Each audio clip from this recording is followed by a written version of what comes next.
Ambassador Zektai pressed his elongated fingers against the cool metal of the transport ship's viewport, watching the blue marble of Earth grow larger with each passing moment. His silver skin shimmered with nervous energy, the bioluminescent patterns along his neck pulsing in rapid succession. 3 cycles of brutal warfare between the Hegemony Alliance and the Terran Federation had brought them to this moment, and everything depended on the next 72 hours. The war had begun over mining rights to the Kepler system, but like all wars, it had grown beyond its original purpose. Millions had died on both sides.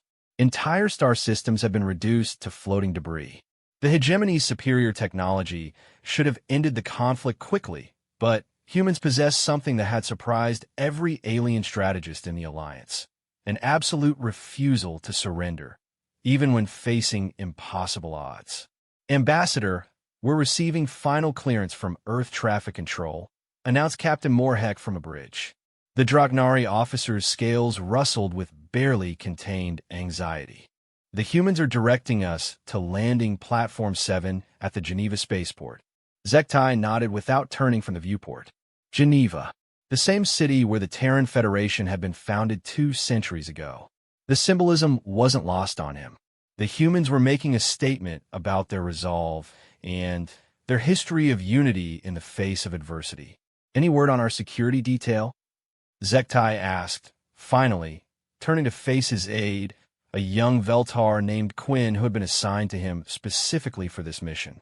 Quinn's translucent blue skin darkened slightly, a sign of discomfort among his species. "The humans insist on providing primary security. They claim it's standard protocol for diplomatic visits, but our intelligence suggests they don't trust hegemony security forces." "Can you blame them?" Zektai replied with a bitter laugh. "We've been trying to kill them for 3 years. I'd be suspicious too." The transport shuddered slightly as it entered Earth's atmosphere. Through the viewport, Zektai could see the sprawling metroplex of Geneva stretching out below them, a testament to human engineering and determination. The city had been rebuilt twice during their world wars, each time bigger and more impressive than before. It was a perfect metaphor for humanity itself. 20 minutes later, they were on the ground. The landing platform was surrounded by human security forces, their black uniforms marked with the distinctive silver eagle of the Terran Federation. Zektai counted at least 50 personnel, all armed with the deadly plasma rifles that had proven so effective against hegemony forces during the war. As the transport's ramp lowered, a delegation of humans approached. At their head walked a tall woman with graying hair and sharp blue eyes. She wore the dark blue uniform of a Federation diplomat, her chest adorned with medals that Zektai didn't recognize but assumed represented her service record. "Ambassador Zektai," the woman said as he descended the ramp, her voice carrying the slight accent of someone from the North American territories. "I'm Secretary of State Elena Vasquez. Welcome to Earth." Zektai performed the traditional Veltai greeting, pressing his palms together and bowing slightly. "Secretary Vasquez, thank you for agreeing to these talks. I know the circumstances are difficult." Vasquez nodded gravely. "War makes everything difficult, Ambassador. But perhaps that's why peace is so precious." She gestured to a shorter, stocky man standing beside her. "This is General Marcus Hayes, our Secretary of Defense. He'll be coordinating your security during your stay." General Hayes stepped forward, extending his hand in the human custom. His grip was firm, but not aggressive, and Zektai noticed the man's eyes constantly scanning their surroundings even as he spoke. "Ambassador, we've arranged quarters for you at the Paletta Nations. Your security detail will consist of both Federation military personnel and diplomatic protection specialists." "I appreciate your thoroughness, General," Zektai replied. "However, my government has specific security requirements for this mission." Hayes exchanged a glance with Secretary Vasquez before responding. "We're prepared to work with reasonable security measures, Ambassador. But I'm sure you understand that we can't allow armed foreign military personnel to operate on Earth soil." The tension was immediate and palpable. Quinn stepped forward, his skin flickering with agitation. General Hayes, the ambassador's security is paramount to these negotiations. Surely we can reach some accommodation. Actually, interrupted a new voice, maybe we can. Everyone turned to see a human woman approaching from the edge of the security perimeter. She was of medium height with brown hair pulled back in a practical ponytail, and she moved with the fluid confidence that Zektai associated with professional soldiers. What caught his attention immediately was her uniform, or rather, the lack of one. She wore civilian clothes, dark pants, a simple white shirt, and a jacket that couldn't quite hide the weapon's harness underneath. General Hayes frowned. "Ms. Chun, you're out of position." The woman, Chun, smiled apologetically but didn't move away. "Sorry, General, but I thought the ambassador should meet his personal protection specialist." She looked directly at Zektai, her dark eyes serious but not unfriendly. "Ambassador, I'm Sarah Chun. I'll be your primary bodyguard during your stay on Earth." Zektai felt his neck pattern's pulse with surprise. "A human bodyguard? General Hayes, I don't understand." Hayes looked uncomfortable. "Ms. Chun is one of our most experienced protection specialists.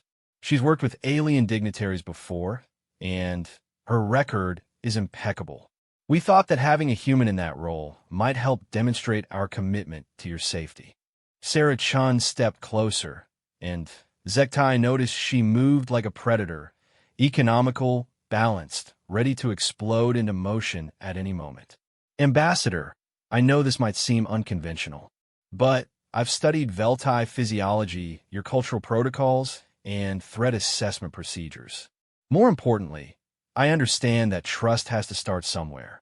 The logic was undeniable, but Zektai felt his aide Quinn tense beside him.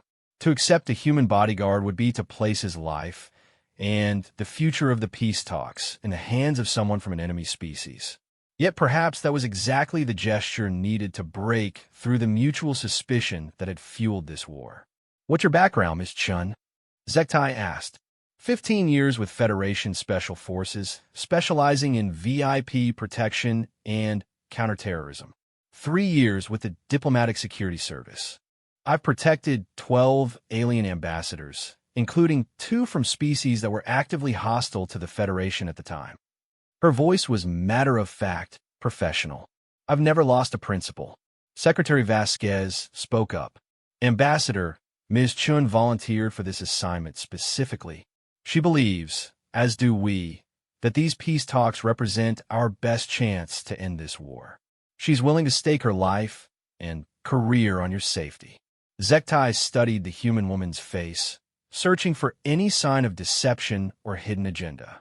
All he saw was calm professionalism and something else, a determined sincerity that reminded him of his own commitment to ending this senseless conflict. "Very well," he said finally. "Ms. Chun, I accept your offer of protection, but I have conditions." Sarah nodded. "Of course, Ambassador. What do you need?" "You will work directly with my aide, Quinn, on all security matters. You will respect Veltai customs and protocols, especially regarding personal space and religious observances. And you will understand that if these talks fail because of a security breach, both our species will continue to die in this war." "Understood, sir. I take that responsibility seriously." The convoy to the Paletta Nations consisted of 6 armored vehicles, with Sarah Chun riding in the ambassador's car along with Quinn and a Federation communication specialist. As they drove through Geneva's historic streets, Zektai found himself studying his human bodyguard more closely. She sat with perfect posture, her eyes constantly moving to scan passing buildings, other vehicles, and pedestrians. Her right hand rested casually on her thigh, but Zektai noticed it was positioned exactly where she could draw the sidearm he'd glimpsed under her jacket. Everything about her suggested controlled readiness. "Ms. Chun," he said during a brief lull in the security briefing she was conducting with Quinn, "may I ask why you volunteered for this assignment?" She glanced at him briefly before returning her attention to the street outside. "Personal reasons, Ambassador." "I see. And what might those be?" This time she looked at him directly, and he saw something painful flicker across her features before she controlled it. "I lost someone in this war, sir. Someone important to me. I figure the best way to honor his memory is to help end it." The simple honesty of her response surprised him. In Veltai culture, personal loss was considered a private matter, rarely shared with strangers. But there was something about Sarah Chin's directness that he found oddly comforting. "I'm sorry for your loss," he said formally. "Thank you, sir. But right now, the important thing is keeping you alive so you could do your job." The Paletta Nations have been the center of international diplomacy on Earth for over 3 centuries. Its soaring glass and steel architecture spoke of humanity's aspirations for peace and cooperation, though the war damage from Hegemony raid 2 years earlier had left visible scars on the building's facade. Zektai's quarters were on the 15th floor, with a clear view of Lake Geneva and the surrounding mountains. The accommodations were luxurious by human standards, though the furniture had been modified to accommodate Veltai physiology. Someone had clearly put considerable thought into making him comfortable. Sarah Chun supervised the security sweep of the entire floor, working seamlessly with both Federation agents and the building's permanent security staff.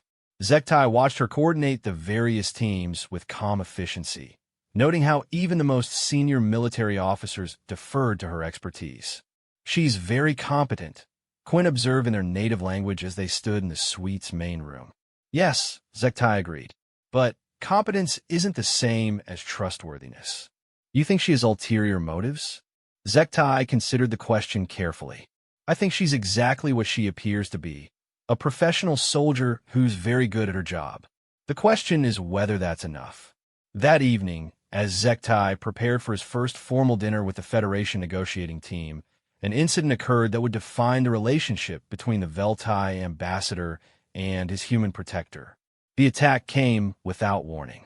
A maintenance worker who had somehow bypassed multiple security checkpoints appeared in the corridor outside Zektai's suite, carrying what appeared to be cleaning supplies, but was actually a sophisticated chemical weapon designed specifically to be lethal to Veltai physiology. Sarah Chun was the first to spot the threat. She had been reviewing security footage in the hallway when something about the maintenance worker's movement pattern triggered her instincts. The man was walking too deliberately, his eyes focused on the ambassador's door rather than his supposed work. "Lock down now," she barked at her communicator as she moved to intercept the attacker. The man saw her coming and abandoned all pretense, pulling a spray device from his cleaning cart and aiming it at the ambassador's door. The chemical weapon would have penetrated the room's ventilation system within seconds, killing Zektai before he even knew he was under attack. Sarah Chun didn't hesitate. She threw herself between the attacker and his target, taking the full blast of the chemical spray across her chest and face. The substance wasn't designed to harm humans, but it burned like acid against her skin as she tackled the would-be assassin to the floor. The struggle was brief, but violent.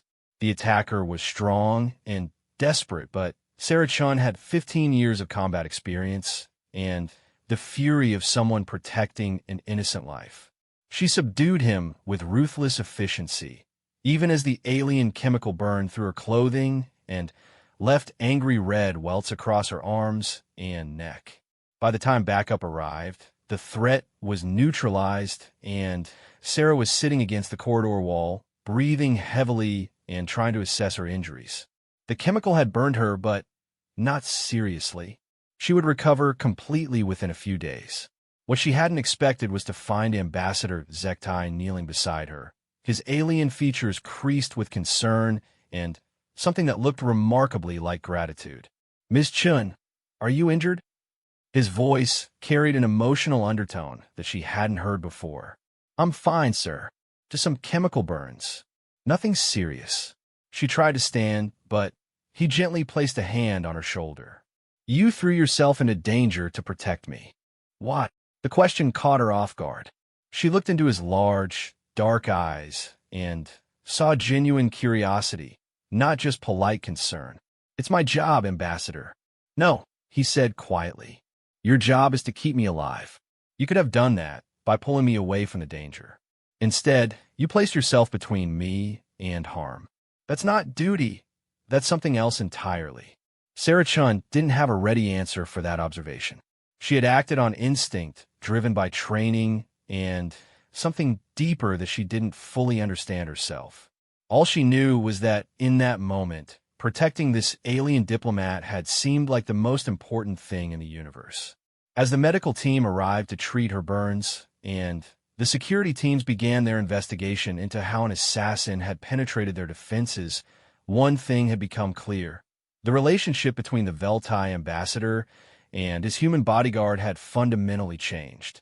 For Zektai, watching a human being risk her life for his safety had challenged every assumption he had about their species. The war had painted humans as ruthless, aggressive creatures driven by greed and territorial instincts. But Sarah Chin's selfless action suggested something far more complex. That night, as he prepared for sleep in his secure quarters, Zektai found himself thinking about trust. Real trust, not the calculated political variety that governed diplomatic relations. Sarah Chun had earned something precious and rare, the complete confidence of someone who had every reason to doubt her species' intentions. It was a gift that would prove more valuable than either of them could possibly imagine, because the real test of their unlikely partnership was still to come. The peace talks would begin in earnest the following day, bringing together representatives from both sides of a conflict that had already cost too many lives. But before any meaningful progress could be made, another crisis would emerge, one that would require not just professional competence, but the kind of absolute trust that can only be forged in the crucible of shared danger. The future of two civilizations would soon rest in the hands of an alien ambassador and his human protector, bound together by an act of courage that had surprised them both. The first day of formal peace negotiations began with a ceremony that had taken weeks to plan.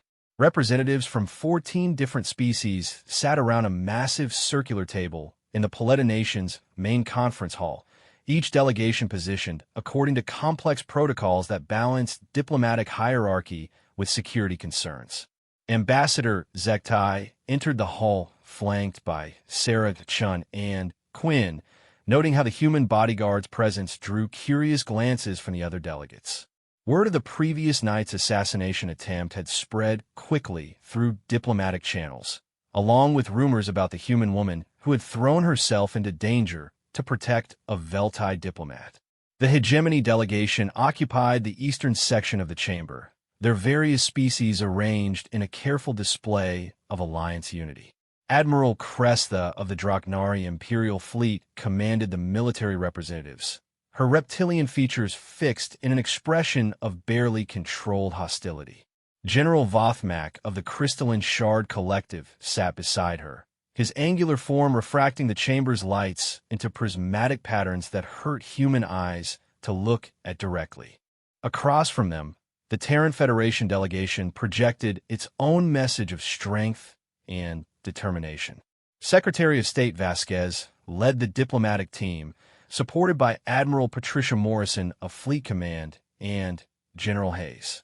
Each human wore the dark blue dress uniform of the Federation, their bearing professional but unmistakably military. Between these two power blocks sat the neutral arbitrators, representatives from the Galactic Mediation Council, the Zephyrian Trade Consortium, and several other species that had managed to avoid choosing sides in the conflict. Sarah Chun positioned herself against the wall behind Zektai's chair, her eyes constantly scanning the room's multiple levels and access points. The conference hall had been designed to accommodate large gatherings, but from a security perspective, it was a nightmare of sight lines and potential threats. She had spent the early morning hours walking every corridor and checking every position where a sniper might hide. Before we begin formal discussions, announced the session's moderator, a tall, ethereal Zephyrian named Silthana. I want to acknowledge the courage shown by all parties in agreeing to these talks. The war between the Hegemony Alliance and the Terran Federation has lasted too long and cost too much. Admiral Cresta spoke first, her voice carrying the harsh edge typical of Draknari warriors. The hegemony comes to these negotiations from a position of strength. Our technological superiority and strategic advantages remain overwhelming. We seek not surrender, but a reasonable end to human aggression in territories that rightfully belong to Alliance members. General Hayes leaned forward slightly, his expression carefully neutral. The Federation's position is clear.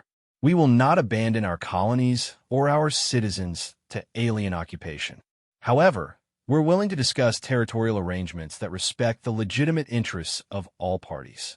The familiar posturing continued for nearly 2 hours, each side restating positions that had been carved in stone through 3 years of bitter warfare. Sarah Chun found herself studying the body language of the various delegates, noting the subtle signs of stress and hostility that transcended species boundaries.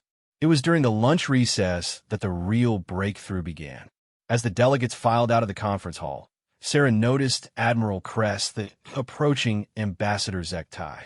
The Draknari officer moved with the predatory grace of her species, but something in her posture suggested curiosity rather than aggression. "Ambassador," Crest said in accented standard, "I wanted to speak with you about last night's incident." Zektai inclined his head respectfully. "Of course, Admiral, though I should mention that my security arrangements are handled by Ms. Chun." He gestured towards Sarah, who had moved closer at the Draknari's approach. Crest's golden eyes fixed on the human woman with predatory intensity. "Yes, I've heard about your unusual choice of bodyguard. Tell me, human, what made you willing to sacrifice yourself for an enemy alien?" The question was clearly a test, and Sarah could feel the attention of nearby delegates focusing on her response. She met the Draknari Admiral's gaze steadily, showing neither fear nor aggression. "Admiral Crest, I don't consider Ambassador Zektai an enemy. He's a diplomatic representative working to end a war that's killed millions on both sides. Protecting him isn't about species loyalty. It's about protecting the peace process itself." The Draknari's scaled features shifted into what might have been surprise. "An interesting perspective. In my species, loyalty to one's own kind is considered the highest virtue.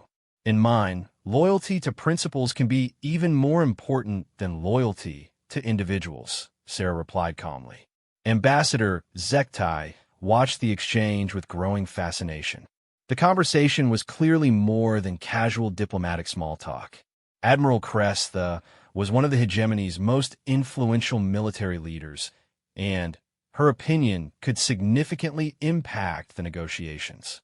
"Ms. Chun," the Admiral continued, "suppose I told you that this peace conference is doomed to fail, that there are forces on both sides who prefer war to compromise. What would you do then?" The question hung in the air like a challenge. Sarah considered her response carefully, aware that her words might be repeated in very different contexts. "I'd focus on my immediate responsibility, Admiral. Keep Ambassador Zektai alive so he can keep trying to find a peaceful solution. Sometimes that's all you can do. Hold the line until better options appear." Something shifted in Admiral Crest's expression. The predatory intensity softened slightly, replaced by what looked like grudging respect. "You speak like a warrior, human, but you fight for peace rather than victory. Sometimes they're the same thing, ma'am." The Admiral was quiet for a long moment, her golden eyes studying Sarah's face as if searching for deception. Finally, she turned back to Ambassador Zektai. "Ambassador, I may have misjudged your human companions. Perhaps there is more to discuss than territorial boundaries and trade routes." As Admiral Crest walked away, Zektai felt a surge of hope that surprised him with its intensity. The brief exchange had revealed something important. Even the most hardline military leaders on both sides were beginning to question the wisdom of continued warfare. "That went better than expected," Quinn observed quietly. Sarah nodded, but her expression remained cautious. "Maybe, but I get the feeling that was just the opening move. The real game hasn't started yet." She was more right than she knew. That afternoon session began with a presentation by the Galactic Mediation Council outlining potential frameworks for a ceasefire agreement. The proposals were complex but reasonable, involving phased withdrawals, neutral monitoring zones, and compensation mechanisms for war damages. As the discussion progressed, Sarah noticed increased activity among the various security teams. Subtle hand signals, whispered conversations, and the movement of personnel that suggested something was happening beyond the formal negotiations. Her unease crystallized when she spotted a figure she recognized from her intelligence briefings. Commander Rex Valdez, a former Federation Special Forces officer who had been cashiered from the military 2 years earlier for unauthorized operations against hegemony, civilian targets. Valdez was supposed to be in a military prison, not walking freely through the corridors of the Paletta Nations. Sarah activated her throat mic and whispered a coded message to the Security Control Center. "Control, this is Chun. I have eyes on Blackbird in the Eastern Corridor. Request immediate status check." The response came back within seconds. "Negative on Blackbird, Chun. No such individual is cleared for this facility." Sarah's blood went cold. Rex Valdez was not only present without authorization, but, according to official records, he shouldn't even exist. Someone had erased him from the system. She glanced at Ambassador Zektai, who was listening intently to a presentation by the Zephyrian mediator about resource allocation protocols. The Veltai diplomat was completely focused on the negotiations, unaware that his life might be in immediate danger. Sarah faced an impossible choice. If she raised an alarm based on spotting one unauthorized person, she might be wrong and could disrupt the peace talks at a critical moment. But if she was right and Rex Valdez was planning another assassination attempt, waiting could be fatal. The decision was made for her when she spotted 3 more figures moving through the building's upper levels. Human operatives in civilian clothes, all carrying equipment bags, and moving with the coordinated precision of a military unit. This wasn't a lone assassin. It was a full-scale operation. Sarah made her choice. She stepped forward and whispered urgently in Ambassador Zektai's ear, "Sir, we need to evacuate immediately. There's a credible threat to your safety." Zektai looked at her sharply, seeing the tension in her face and the way her hand had moved to her weapon. In the 3 days since the first assassination attempt, he had learned to trust Sarah Chen's instincts completely. "What kind of threat?" he whispered back. "Military operation. Multiple hostiles. We need to move now." Without hesitation, Zektai stood and addressed the conference table. "Ladies and gentlemen, I must briefly suspend this session due to a security concern. We will resume as soon as possible."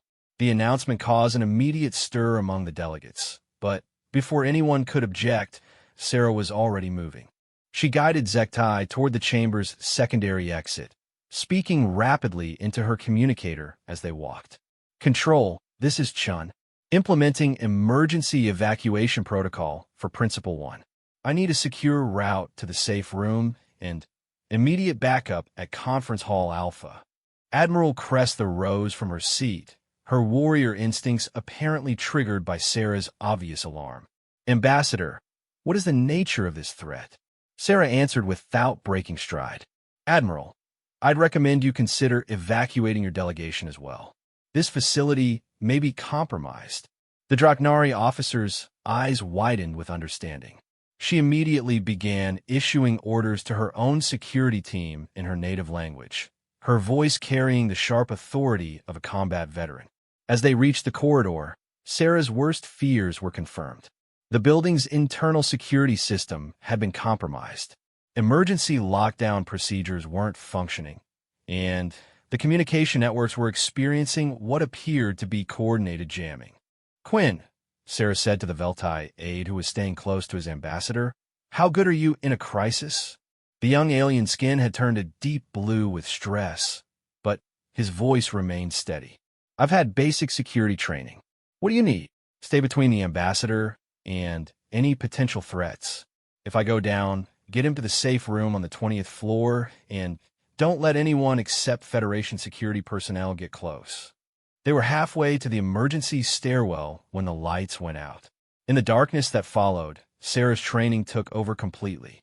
She had fought in environments from the methane swamps of Titan to the crystalline caves of Altair Prime, always outnumbered and usually outgunned. This was just another battlefield, and she knew exactly what to do. Stay close and stay quiet, she whispered to Zektai and Quinn. We're going to move to the stairwell. Follow my lead, and don't make any unnecessary noise. The emergency lighting flickered on, casting eerie red shadows throughout the corridor. In that blood-colored illumination, Sarah could see armed figures moving on the floors above and below them. The operation was larger than she had initially estimated. This wasn't just an assassination attempt. It was a full-scale assault designed to destroy the peace talks entirely. As they reached the stairwell, Sarah heard the distinctive whine of plasma weapons charging. Someone was preparing for a firefight, and they were caught in the middle of it. Ambassador, she said quietly, I need you to understand something. We're not just dealing with assassins anymore. This is a false flag operation designed to restart the war. If we don't get out of here alive, both sides are going to blame the other for what happens today. Zektai's bioluminescent patterns pulsed with understanding.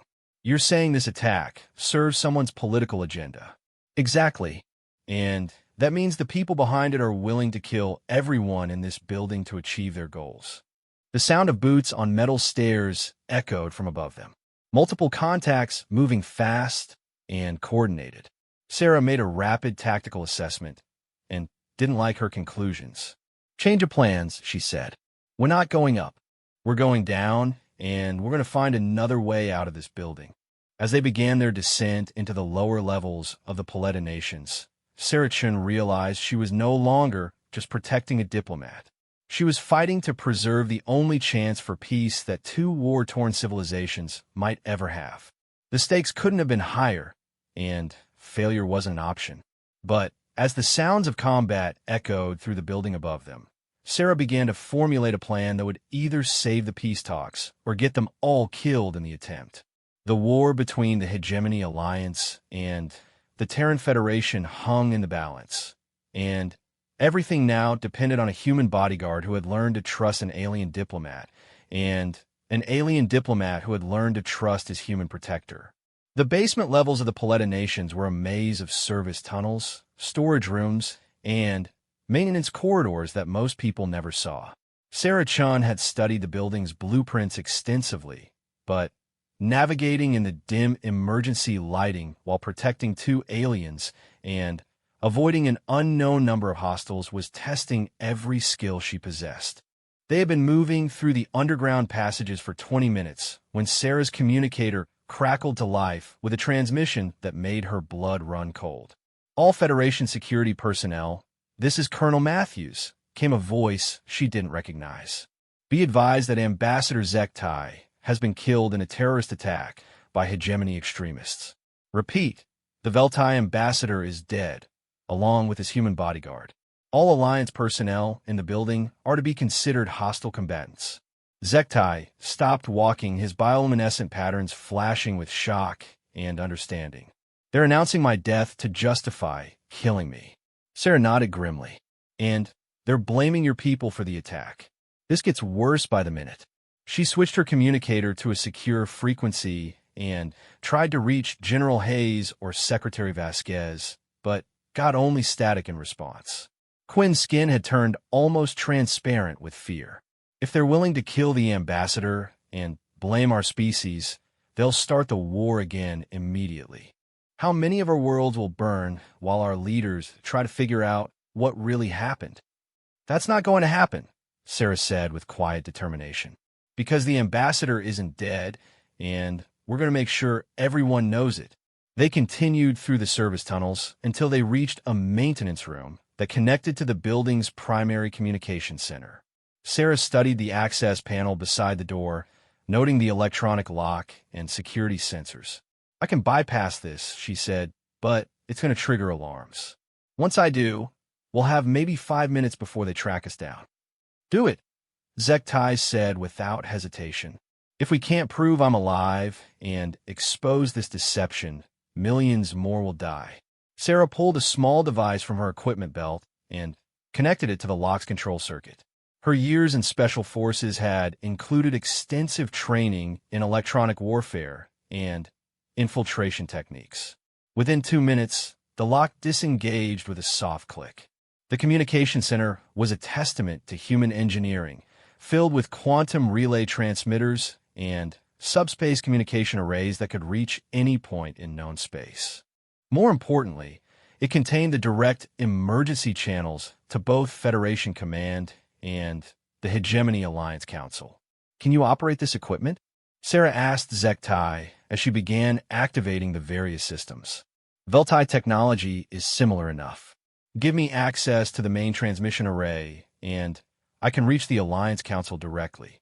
As Zektai worked to establish contact with his superiors, Sarah activated her own emergency protocols and began transmitting to Federation Command. Her message was brief but critical. "This is Agent Sarah Chun, Diplomatic Protection Service. Ambassador Zektai is alive and in immediate danger. The peace talks have been compromised by a false flag operation designed to restart the war. Request immediate assistance and verification of all personnel currently authorized for this facility."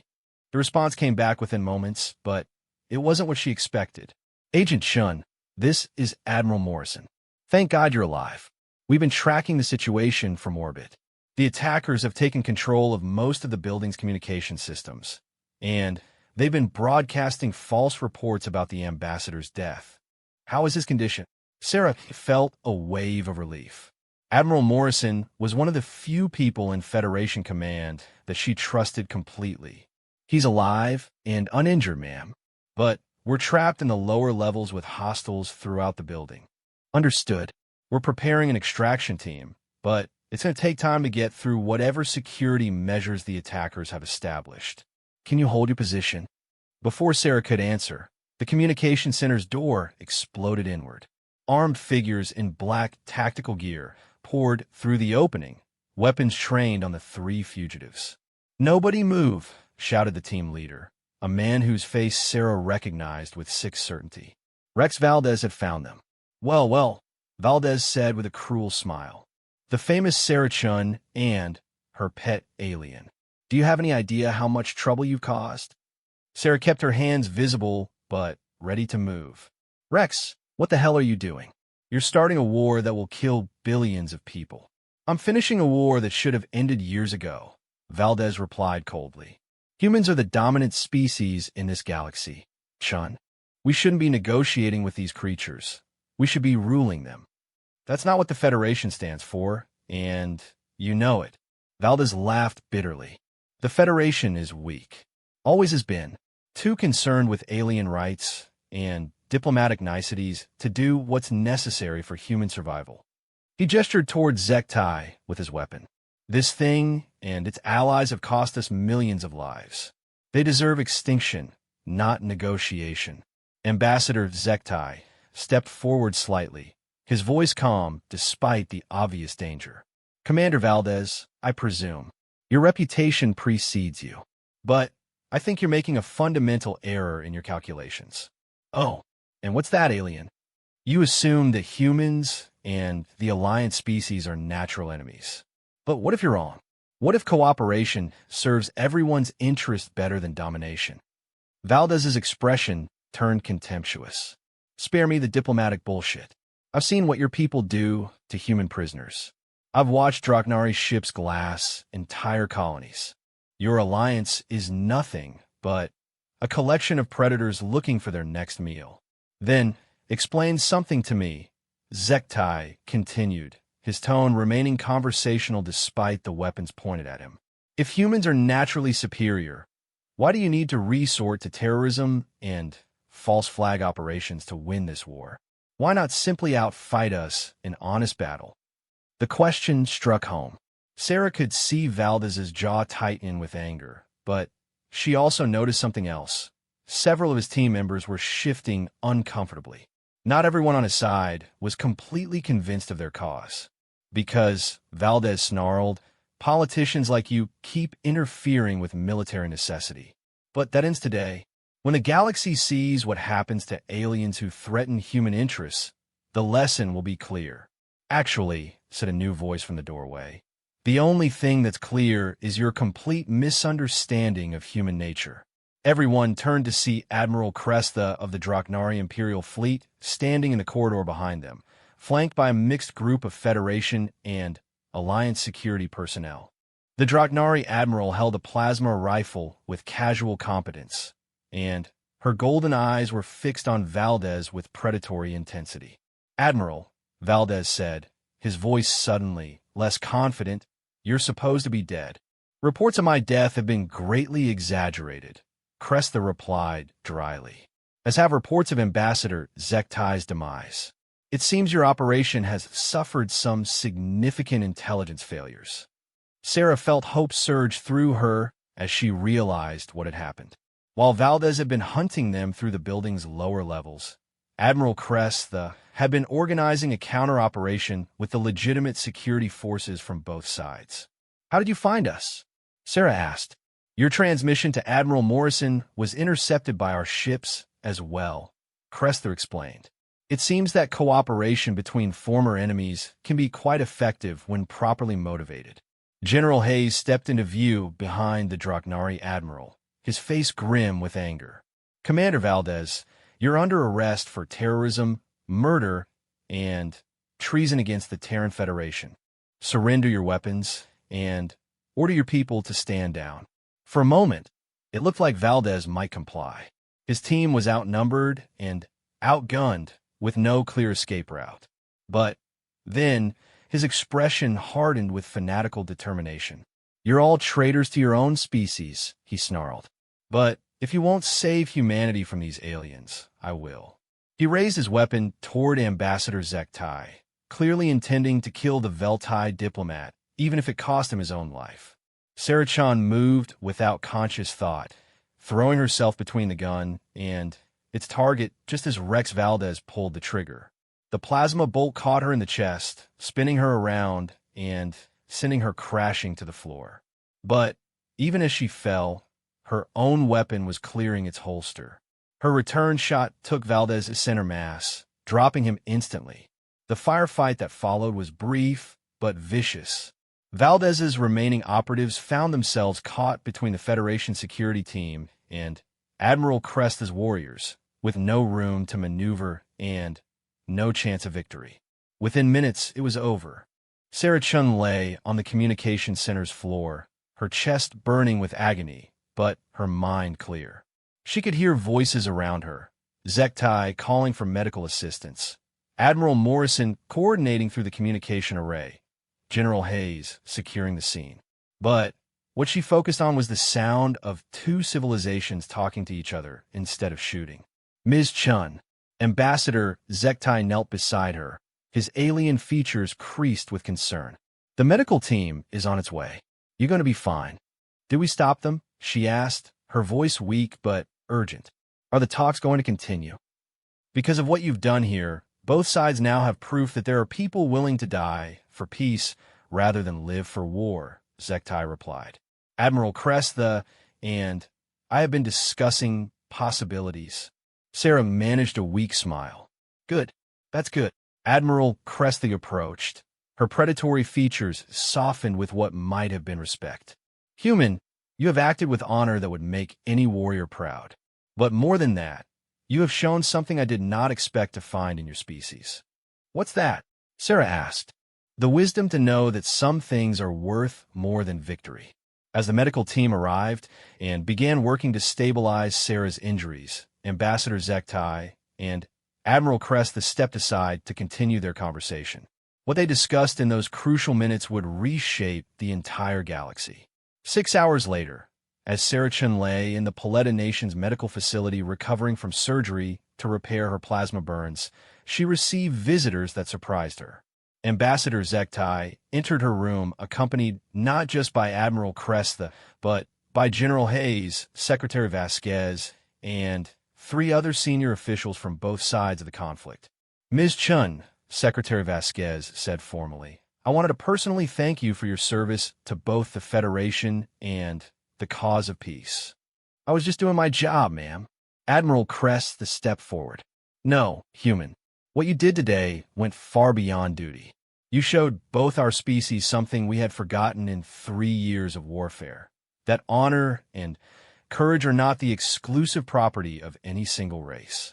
Ambassador Zektai moved closer to her bedside. Sarah, I want you to know that the peace talks have not only resumed, but they've taken a completely new direction. Admiral Cresta and I have been working on a framework that goes beyond simple cessation of hostilities. What kind of framework? Sarah asked, though she was beginning to suspect where this conversation was leading. A formal alliance, Cresta said, between species that were enemies yesterday, but could be partners tomorrow. The attack today showed both sides that our real enemies are not each other, but the forces of hatred and division that profit from our conflicts. General Hayes spoke up. The joint operation to secure this building demonstrated something remarkable. When Federation and Alliance forces work together, we're more effective than either side could be alone. That's not a lesson we can afford to ignore.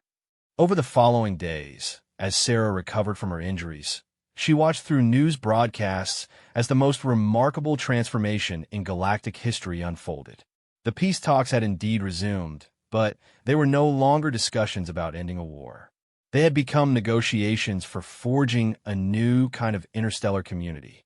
The joint investigation into Rex Valdez's terrorist operation had revealed a network of extremists from multiple species, all united in their belief that conflict was preferable to cooperation. But their attempt to destroy the peace process had instead demonstrated its necessity more clearly than any diplomatic argument could have managed. 3 weeks later, Sarah Chun stood in the same conference hall where the peace talk had begun, but everything had changed. She was no longer just a bodyguard protecting a foreign diplomat. She had been appointed as the first director of interspecies security cooperation, tasked with developing joint protocols for protecting diplomatic personnel and preventing future terrorist operations. Ambassador Zektai had been promoted to Special Envoy for Human Alliance Relations, with broad authority to negotiate the technical details of a new partnership. Admiral Cresta had accepted a position as military liaison, coordinating defense planning between former enemies. You know, Zektai said as they watched the various species representatives signing the formal alliance documents. When I first met you, I thought the greatest risk to these talks would be mutual mistrust between our peoples. What do you think now? Sarah asked. I think the greatest risk was that we might have succeeded too well. This alliance is going to change everything: trade routes, territorial boundaries, military doctrine, even the way we think about ourselves and our place in the galaxy. Sarah nodded thoughtfully. That's always been the thing about peace. It's not just the absence of war. It's the presence of something completely different. Admiral Cresta approached them, carrying a data pad with what appeared to be fleet deployment schedules. Sarah, we're going to need your input on the security arrangements for the first joint training exercises. Combining human and Draknari forces is going to require some creative thinking. I'll have recommendations ready by tomorrow, Admiral. As the ceremony continued around them, Sarah reflected on the strange path that had brought them to this moment. A routine assignment to protect a foreign diplomat had become the catalyst for the most significant change in galactic politics in over 1,000 years. The war between the Hegemony Alliance and the Terran Federation hadn't just ended. It had been transformed into something unprecedented, a true partnership between species that had learned to see their differences as strengths rather than threats. It had taken courage, sacrifice, and, above all, trust. Trust between natural enemies who had chosen to become allies. Trust between individuals who had risked everything for a cause larger than themselves. Trust between a human bodyguard and an alien ambassador who had discovered that the future belonged to those brave enough to build it together. The galaxy would never be the same, and that was exactly as it should be. Years later, when historians tried to identify the exact moment when the Great War ended and the Golden Alliance began, they would point to many different events: the signing of the Accords, the first joint military operations, or the establishment of the Interspecies Council. But Sarah knew better. The war had ended in the moment when she threw herself between a terrorist weapon and an alien diplomat, not because it was her job, but because it was right. Everything else had simply been a matter of working out the details.